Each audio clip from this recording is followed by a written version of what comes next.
मित्रांनो, सगळ्यात महत्त्वाची एक गोष्ट आहे की जर जागाच कमी आल्या तर प्राधान्यक्रम देण्याची जी काही स्ट्रॅटेजी आहे ती पूर्णच बदलावी लागणार आहे. प्राधान्य म्हणजे ज्या काही एकूण जागा येणार होत्या या सर्व माध्यमांसाठी, तर त्या जर कमी आल्या तर कट ऑफचं गणित बदलेल, म्हणून प्राधान्यक्रम देण्याची स्ट्रॅटेजी देखील केअरफुली निवडावी लागेल. की जागा जास्त आहेत म्हणून सिलेक्शन सोपं होईल असं आपल्याला वाटते. काय कर तुम्हाला महिलांना ही जी जागा असते ह्या जागा वाढून भेटतात मित्रांनो, म्हणून महिलांनी या गोष्टीकडे जास्त लक्ष द्यायचं होतं. महिलांनी ह्या सगळ्या माध्यमांमध्ये उर्दू, कन्नड ह्या माध्यमाचे देखील शिक्षक जे आहेत ते सरप्लस झाल्याचे दिसून येत आहे. मराठी तर आहेतच, मराठी माध्यम आहे, इंग्रजी माध्यम आहे, ते देखील सरप्लस झालेले आहेत. तर यांचं समायोजन होऊन जे आपल्याला येणार जागा आहेत ना पवित्र पोर्टलवर, त्या जागा आता कमी कमी होतील अशी भीती निर्माण झालेली आहे. हे जे तुमचं समांतर आरक्षण आहे ना, या समांतर आरक्षणाचा देखील विचार करायचा आहे. कारण या समांतर आरक्षणामध्ये काय काय येते, तुम्ही जर महिला असाल तर महिला आरक्षण आहे, दिव्यांग उमेदवार असतील तर त्यांच्यासाठी दिव्यांगाचं आरक्षण आहे, खेळाडूंना त्यांचे मार्क्स देखील कमी असतील तरी त्याचं सिलेक्शन होणार आहे. एससी, एसटी, ओबीसी यांचं देखील काही काही ठिकाणी 78, 98, 58 अशा कमी मार्कावर देखील सिलेक्शन होणार आहे. नमस्कार मित्रांनो, स्वागत आहे आपल्या सर्वांचं मनपूर्वक पुन्हा एकदा आपल्या एज्युकेशनल युट्यूब चॅनलमध्ये. मित्रांनो, पवित्र पोर्टलवर आता सर्वात मोठी चूक माहिती आहे कोणती आहे, की उमेदवार फक्त आपल्या कॅटेगरीच्या जागा पाहून प्राधान्यक्रम देत आहेत.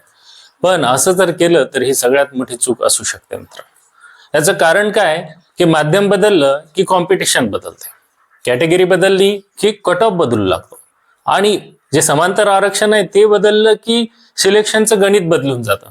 आणि जर जागाच कमी आल्या तर अचानक स्पर्धा वाढून काय होऊ शकते, कट ऑफ उंच जाऊ शकतो, कट ऑफ हाय जाऊ शकतो मित्रांनो. त्याच्यामुळे आजचा व्हिडिओ हा सर्व कॅटेगरीचे विद्यार्थी, open, OBC, SC, ST, SBC, EWS, VJNT तसेच सर्व माध्यमाचे विद्यार्थी, मराठी माध्यमाचे, इंग्रजी माध्यमाचे, उर्दू माध्यमाचे, हिंदी माध्यमाचे, कन्नड माध्यमाचे आणि विशेष म्हणजे क्रीडा शिक्षक तसेच इतर विशेष शिक्षक अशा सर्व उमेदवारांसाठी आजचा व्हिडिओ अतिशय महत्त्वाचा असणार आहे. त्यामुळे व्हिडिओला शेवटपर्यंत बघा, कारण एक चुकीचा प्रेफरन्स जरी दिला ना तरी सिलेक्शन हातातून जाऊ शकते.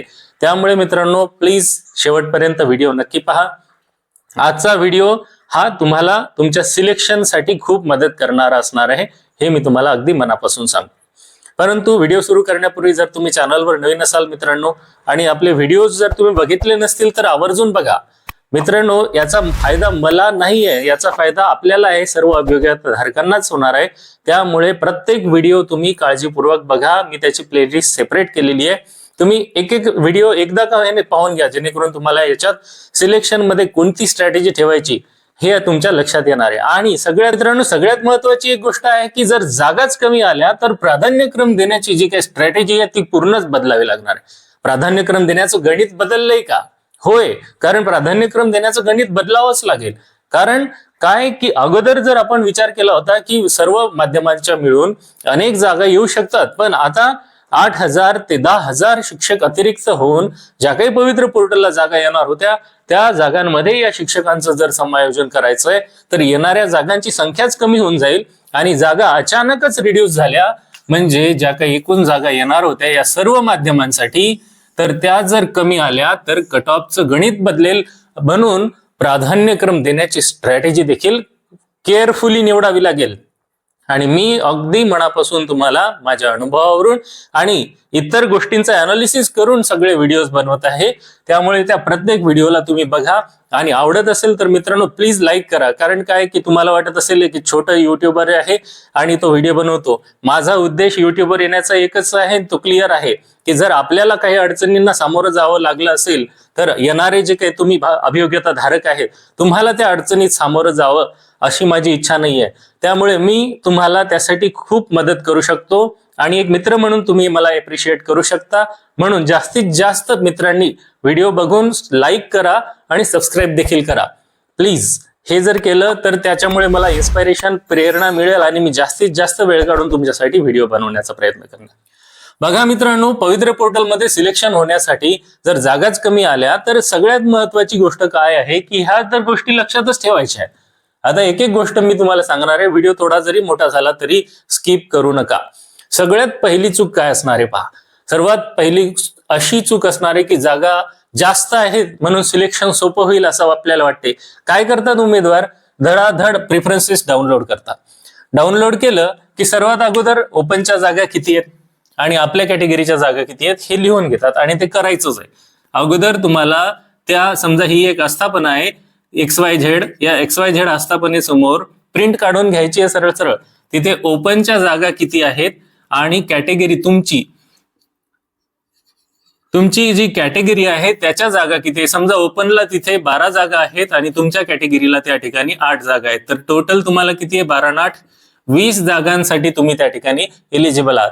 आणि यातही जर तुम्ही महिला असाल ना, तर ओपनच्या महिला, ओपन जनरलच्या जागा यामध्ये किती असतात, समजा ओपन जनरलच्या जागा 12 आहेत आणि ओपन वुमेनच्या ज्या जागा आहेत त्याच्यामध्ये महिलांच्या जागा 4 वेगळ्या असतात. कॅटेगरीच्या पण कॅटेगरी जनरलच्या जागा वेगळ्या असतात आणि कॅटेगरी वुमेनच्या जागा वेगळ्या असतात.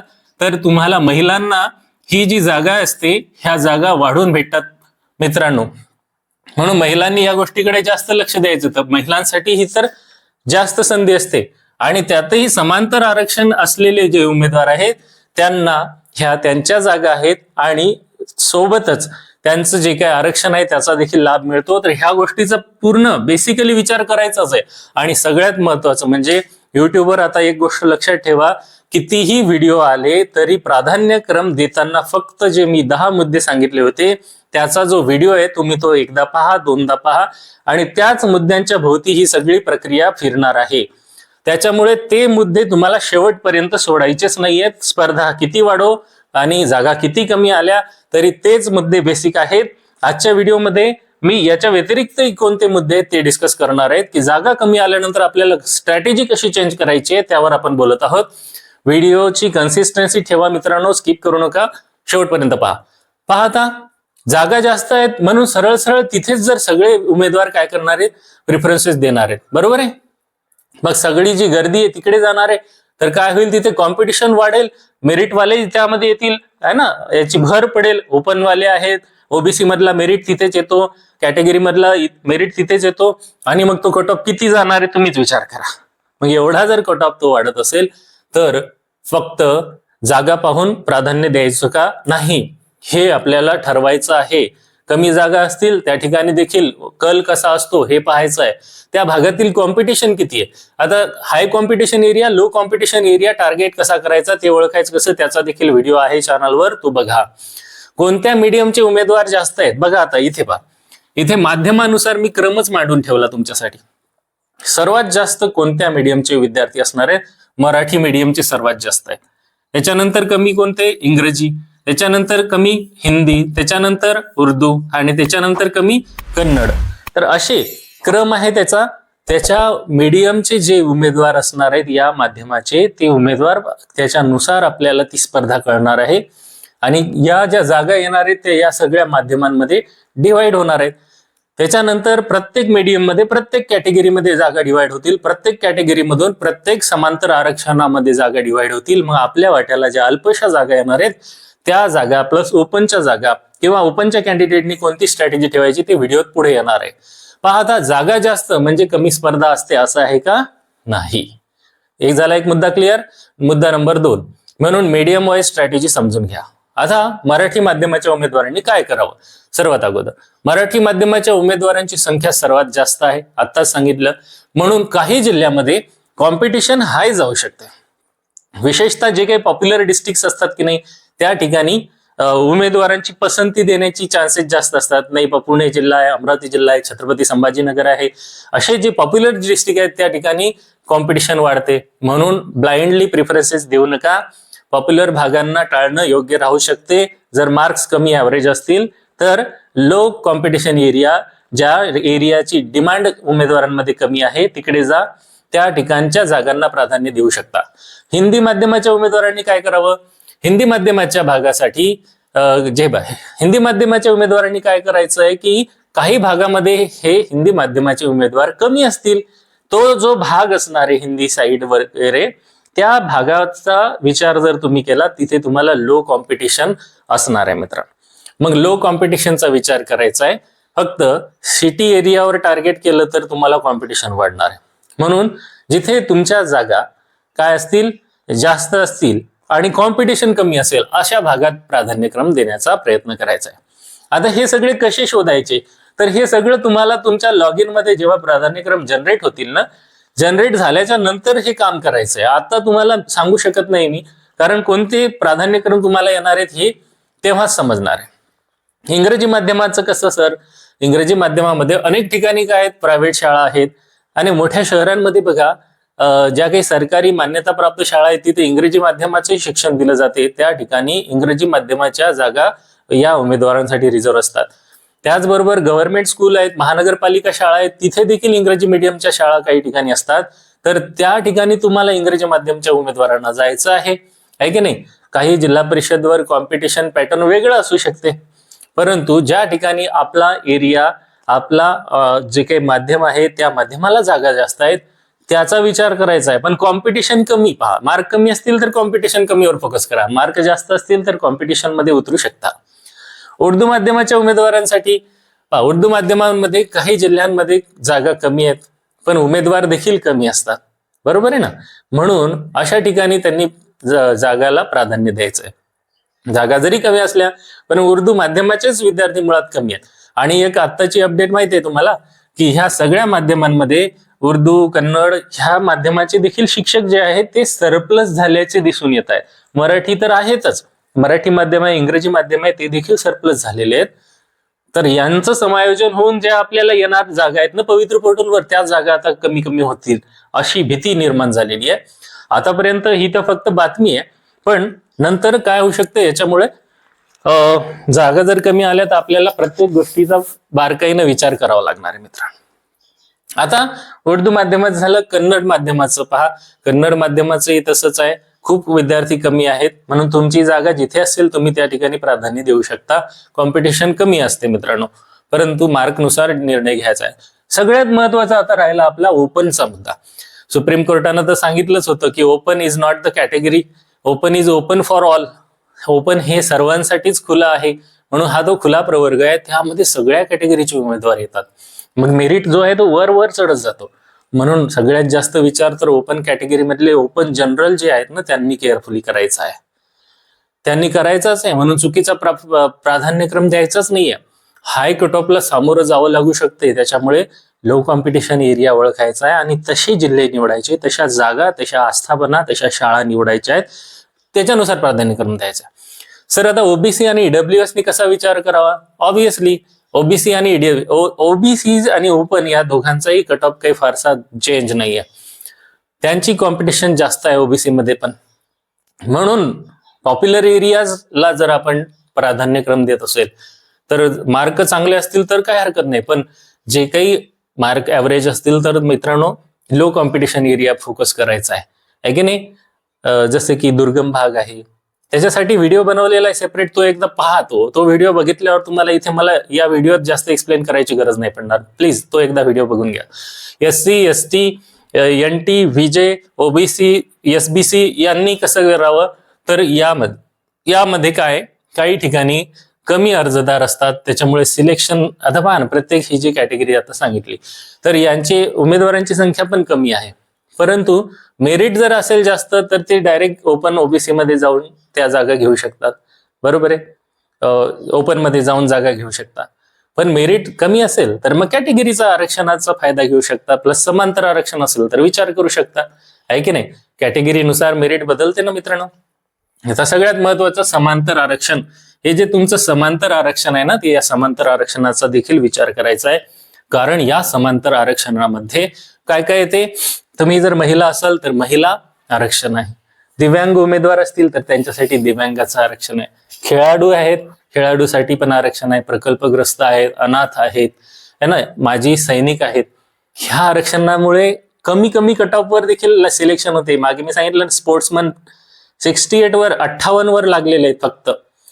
आणि ह्या आरक्षणामध्ये जे समांतर आरक्षणात आहेत ना त्यांचे मार्क्स देखील कमी असतील तरी त्याचं सिलेक्शन होणार आहे. SC, ST, OBC यांचं देखील काही काही ठिकाणी 78, 98, 58 अशा कमी मार्कावर देखील सिलेक्शन होणार आहे. कारण त्यांचे मार्क्स देखील कमी असतील तरी त्याचं सिलेक्शन होणार आहे. SC, ST, OBC यांचं देखील काही काही ठिकाणी 78, 98, 58 अशा कमी मार्कावर देखील सिलेक्शन होणार आहे. काही काही ठिकाणी कारण एरिया बदलला तर कॉम्पिटिशन पण बदलते. जनरलचा जो मेरिट आहे तो मोठ्या मोठ्या शहराच्या ठिकाणी तुम्ही बघा तो 150च्या वर असू शकतो, 150च्या वर जाईन, 160च्या वर जाईन, 140च्या वर जाईन. पण ज्या ज्या ठिकाणी मी सांगितलं लो कॉम्पिटिशन एरिया आहे त्या ठिकाणी ओपनचा पण कट ऑफ 127 पर्यंत येऊ शकते. अर्थातच आणखीनही कमी होऊ शकतो, 117 पर्यंत पण गेलेला आहे. ओपनचा कॅन्डिडेट सिलेक्ट झालेला आहे, सायन्स मॅथ्सचा कॅन्डिडेट आहे आणि त्याचं फेज 2 मध्ये सिलेक्शन झालेलं आहे. म्हणजे फेज 1 झालं तर संपलं नाहीये, फेज 2 मध्ये देखील राहिलेल्या जागा आणि तुमचे जे माध्यम आहेत, आरक्षण आहेत, कॅटेगरी आहे, विषय आहे, याच्यानुसार सिलेक्शन होते मित्रांनो. म्हणून शेवटपर्यंत होप सोडायचे नाहीयेत. आलं लक्षात? आता हे समांतर आरक्षण आहे, याचा देखील खूप विचार करायचा आहे. आलं का लक्षात? आता पुढे काय पहा की सध्या हजारो उमेदवार काय करत आहेत की या बॅचला जॉईन कर, त्या बॅचला जॉईन कर. मग तिथे काय आयडिया भेटते आहे की नाही? एकदम गोंधळून जाऊच नका. मी नवीन आहे म्हणून माझ्यावर विश्वास ठेवायचा की नाही ठेवायचा, मी काय बोलतो याच्यावर अवलंबून आहे. आज तुम्ही समजदार आहात, सुजाण आहात, जागृत आहात. मी फक्त तुम्हाला एक दिशा देत आहे, कारण जो माणूस त्याच्यातून गेलेला असते तो काहीतरी सांगू शकते. स्वामी विवेकानंदांनी म्हणलेलेच आहे, if you can win you can lead and if you lose you can guide. मग आता असं समजा की बा मी तुम्हाला गाईडच करत आहे की नाही, पण मी खूप महान असं नाहीच आहे. मुद्दा चला ठीक आहे, स्किपच करून घेऊया. पण लक्षात घ्या मित्रांनो, जे मी तुम्हाला सांगते ते तुमच्यासाठी फायद्याचंच आहे. त्यामुळे सगळ्यांनी एकाच डिस्ट्रिक्टला टार्गेट करायचं नसते, कारण तिथे कॉम्पिटिशन वाढेल, तिथे कट ऑफ जास्त वाढेल. तर दुसऱ्याचं अनालिसिस हे दुसऱ्याला करू द्या, स्वतःचं कॅटेगरीचं अनालिसिस तुम्ही करा. जेव्हा तर मग मित्रांनो, समांतर आरक्षणानुसार जर आपण आपला विचार केला तर आपल्याला कमी मार्कमध्ये देखील सिलेक्शन निवडता येते. आलं का लक्षात? आता जागा जरी कमी आल्या तरी देखील काय करायचंय, ओपन कॅटेगरीचा विचार करा. जर फॉर एक्झाम्पल आता ओपन कॅटेगरीचे उमेदवार आहेत ना, तर ओपन कॅटेगरीच्या उमेदवारांमध्ये मुळातच त्यांची स्पर्धा ही स्वतःशी आहे आणि इतर कॅटेगरीमधून येणाऱ्या उमेदवारांशी पण असणार आहे. मग आता त्यांनी काय करायचंय, सरळ गणित आहे. जर मार्क्स हे चांगले असतील तरच सिलेक्शनचे चान्सेस जास्त आहेत. कधी जागा कमी आल्या तर, आणि ज्यावेळेस जागा ह्या जास्त येतील तर त्यावेळेस ओपनचा कट ऑफ हा खाली येऊ शकते. पण ओपनचा कट ऑफ खाली एकदम जनरली येत नाही. ओपनचा कट ऑफ कुठे खाली येतो? या ठिकाणी येतो. मी अगोदरच्या व्हिडिओमध्ये तुम्हाला दाखवलं होतं की ओपनचं जे समांतर आरक्षण घेतलेला उमेदवार आहे, जसं की स्पोर्ट्समॅन आहे, एक्स सर्व्हिसमॅन आहे, तर ह्यांची संख्या कमी असते आणि त्यांच्या जागा त्यांच्यासाठी रिझर्व असतात. तिथे ओपन मध्ये दुसऱ्या कॅटेगरीतले कॅन्डिडेट येऊन ती जागा घेऊ शकत नाही. मग त्या ठिकाणी 58 वाला पण लागू शकतो आणि तो लागलेला पण आहे, मी तुम्हाला दाखवलेलं पण आहे की नाही. पण ओपन मध्ये ज्या विद्यार्थ्यांना कमी मार्क्स आहेत तर त्यांनी लो कॉम्पिटिशन एरिया टार्गेट करा. लो कॉम्पिटिशन एरिया कसा ओळखायचा याचा व्हिडिओ बनवलेला आहे मित्रांनो. तुम्ही आपल्या चॅनलच्या व्हिडिओमध्ये जा, व्हिडिओमध्ये जाऊन त्याला सर्च करा की कमी स्पर्धेचं आणि जास्त स्पर्धेचं ठिकाण कसं निवडावं आणि त्यातून आपलं सिलेक्शनचं चान्सेस कसं पाहावं. आता एक उदाहरण आहे, पाहता उदाहरण आहे. फॉर एक्झाम्पल एक ओपन कॅटेगरी आहे आणि त्या ओपन कॅटेगरीमध्ये एक महिला आरक्षणामध्ये गेली तर काय होते, तर कॉम्पिटिशन वेगळं होतं. एका जागेवर ओपन कॅटेगरी असली तरी ती महिला आरक्षणात गेली तर कॉम्पिटिशन वेगळा होतो. म्हणून पाहता मित्रांनो, आता महिलांच्या बाबतीत मी सांगितलेलं आहे की त्यांनी देखील आपली कॅटेगरी, ओपनची कॅटेगरी, ओपनच्या जागा, महिलांच्या जागा, कॅटेगरीमध्ये जनरलच्या जागा आणि महिलांच्या रिझर्व्ह जागा, ह्या सगळं पाहायचंय आणि त्याचे टोटल त्या पेजेसवर लिहायचे आहेत आणि त्या जागांचा आकडा समोर लिहायचा आहे. आणि समोर अजून एक कॉलम बनवा, त्यामध्ये हाय कॉम्पिटिशन आहे की लो कॉम्पिटिशन आहे हे पण मेन्शन करा. ज्यावेळेस प्राधान्यक्रम जनरेट होतील त्यावेळेस लो कॉम्पिटिशन एरिया जास्त टार्गेट करायचे, नंतर हाय कॉम्पिटिशन एरियाज टार्गेट करायचे. प्राधान्यक्रम पूर्ण द्यायचे, 40ला 50ला 50 द्यायचे, 100ला 100 द्यायचे, तिथे एक पण कमी नाही ठेवायचा. आणि जास्तीत जास्त जर प्रयत्न करून बघा मित्रांनो, प्राधान्यक्रम जर अनलिमिटेड झाले तर कमी मार्कवाल्यांचं देखील चांगलं होऊ शकते. पण या बाबतीत सगळ्यांनी निर्णय घेणं गरजेचं आहे. आता फायनल या व्हिडिओचा एकदम शेवटचा टप्पा. सर्वात मोठी चूक काय होते की सध्या उमेदवार की नाही ह्या युट्यूबवर ही माहिती बघ, त्या चॅनलवर ती माहिती बघ, एकदम गोंधळलेल्या परिस्थितीत राहू नका, अजिबात गोंधळून जाऊ नका. कारण काय की जर आपण एकाच सोर्स कडून सगळ्यांनी माहिती जर घेतली तर काय होऊ शकते की त्यानुसार तुम्ही प्राधान्यक्रम दिले तर तोच एरिया टार्गेट होऊन जाईल. मग तिथे कॉम्पिटिशन वाढून जाईल आणि तिथला कट ऑफ देखील वाढून जाईल. तुमची कॅटेगरी पहा, तुमची रिक्वायरमेंट पहा, तुम्हाला काय सोयीचं आहे ते पहा. नोकरी लागायचीच आहे तर मग तुम्हाला जिथे तुमची गरज आहे, जिथे तुम्हाला जागा मिळू शकते त्या ठिकाणी जाण्याची तयारी आहे का ते पहा. हे सगळे निर्णय घेऊन प्राधान्यक्रम द्यायचे असतात. त्याच्यामुळे शेवटी आपला निर्णय आपल्यालाच घ्यावा लागतो आहे ना. या ठिकाणी सगळ्यांचे अनुभव घ्यायचे, माहिती घ्यायची, आणि आपल्या चॅनलवर मी एकदम ऑथेंटिक आणि विश्वसनीय माहिती तुम्हाला देतो. त्या माहितीवर देखील तुम्ही काळजीपूर्वक विचार करा आणि नंतर फायनल डिसिजन घेऊन प्राधान्यक्रम द्यायचे आहेत. अलग लक्षात. पण जास्तीत जास्त सिलेक्शन मध्ये याचा फायदा तुम्हाला 100% होणार आहे मित्रांनो. त्यामुळे बिनधास्त आपल्या चॅनलला सबस्क्राईब करा, लाईक करा आणि व्हिडिओला शेअर देखील करा, जेणेकरून आपल्यासारख्या मित्रांना देखील त्याची मदत होईल. अलग लक्षात मित्रांनो. आणि एकदम शेवटचा टप्पा. आता पहा, मार्क्स चांगले आहेत, टीईटी टेट मध्ये मेहनत केलेली आहे, पण जर चुकीच्या प्रिफरन्सेसमुळे जर आपलं सिलेक्शन राहून गेलं तर किती म्हणजे दुःखद गोष्ट राहील. आपण आतल्या आत आपल्याला दोष देत राहू ना. त्यामुळे असं होऊ द्यायचं नसेल तर आणखी 2-3 मुद्दे लक्षात घ्या. एक, घाईमध्ये प्रिफरन्सेस देऊ नका. रिपिटेशन टाळतो आता. दुसरा मुद्दा, दुसऱ्याचं ब्लाइंडली फॉलो करून डिसिजन घेऊ नका की यांनी काय केलं त्यांनी काय केलं. नाही, मी सांगितलेल्या स्ट्रॅटेजीनुसार तुम्ही निर्णय घ्या.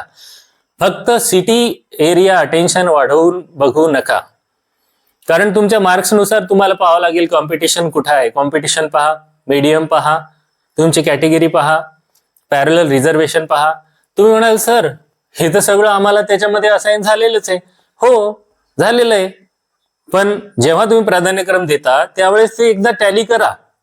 काय होते हे मी आता क्लिअर करतो. काही उमेदवारांनी जेव्हा रेजिस्ट्रेशन केलं त्यावेळेस त्यांचं माध्यम जर चुकीचं टाकलं गेलं, ते तुम्हाला माहिती नाही, अरे माझं तर मराठी माध्यम होतं, इंग्रजी टाकलं गेलं, ते तुमच्या लक्षातच नाही आलं. मग नंतर तुम्हाला जेव्हा प्राधान्यक्रम येतात, सर मला वेगळ्याच माध्यमाचे प्राधान्यक्रम आले.